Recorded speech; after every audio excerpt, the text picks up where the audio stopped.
650 centimeters is equal to how many meters? Okay? Atong pangitaon si centimeter sa conversion line. Is this centimeters? Yes! Okay, muna siya.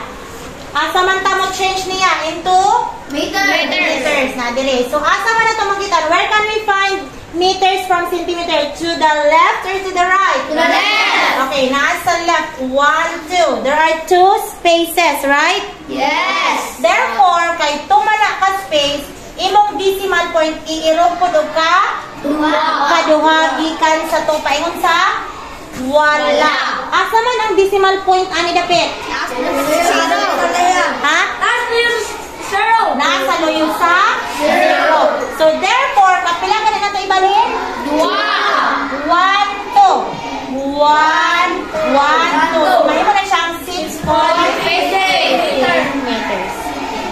Nakasabot? Last example, 819.25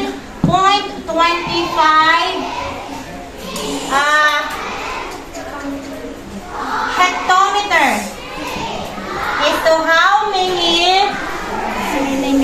decimeter? Okay, decimeters. Saan ni pagbasa? Decimeters. Saan ni pagbasa? Hectometer. Okay. Now, atong palitan sa hectometer, di ba mo ni? Yes. Sakto? Yes. Ato siya i-convert pa ingon ni decimeter. Ato yung pang pila ka space?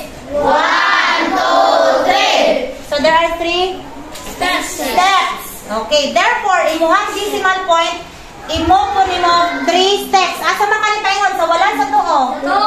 Therefore, imong decimal point paingon po sa disa? Tuo. Kapila gani? 1, 2,